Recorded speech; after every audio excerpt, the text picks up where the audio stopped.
ومالاش فيها، ما تنخافش انا من الحبس، ولا تخاف انت خليني تخاف منه، مالاش فيها. اش غادي الحبس يضربوني؟ غادي ياكل العدس، هذاك هو احسن اللي يجيب. ما كاين العدس ونبقى دوك البنات بقاو عطيناهم الضحك والتخشاب وداك الشيء. مع عارفين البنات ما غيضربوني اختي، ما غيديروا حتى شي حاجه، غنبقاو عطيناهم التخشاب وكبيس وداك الشيء ودربات داك الشيء، وغيجيو يعيشوا احسن من كنتو جالسين في الدار. راه جدكم نتوما عايشين ناقص. انا عند وطن دخلت فهمتي، عند وطن جالسه تبقى ناعسه نوضوا تاكلوا. اش كيديروا بحالنا سالم؟ احنا ناكلين تيعطوا العدس وخبيز ودانون. الله اختي نجلس وندوز اختي. ايوا صافي نخرج عاوتاني مالها اش درنا؟ ما درتش بحال مشيتي والله ما مشيت للمغرب بحال في المغرب ولا المنفى ديال فرنسا. ما تخلعنيش ما تخلعنيش انا هذيك عرفتي دايره عاد عاد تقود على راسك بزاف. علاش؟ حيت غادي نعرف الناس ديال النقاط فهمتي. خلينا نختم نهضروا على هذا الموضوع. اجي نمشي نهضروا على ومالاش فيها، ما تنخافش من الحبس.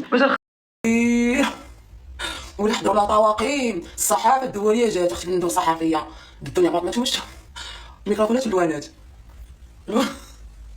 انا خفت انا صافي اختي الميكروفونات ميكروفون حمار ميكروفون زرق ميكروفون خضر وميكروفونات وغتجيب هذيك الميكروفونات صافي لبستي التومه واخا تكوني بريئه. هذوك الميكروفونات اختي انا والله ما خرجت والله يعطيني شي مصيبه ما خرجت نصيح الناس عاد اويلي و80 ميكروفون وديك الفازة الشاشات والحوض ديال السهرات حاطين ودايرين فيها وديري فيها اختي البحث.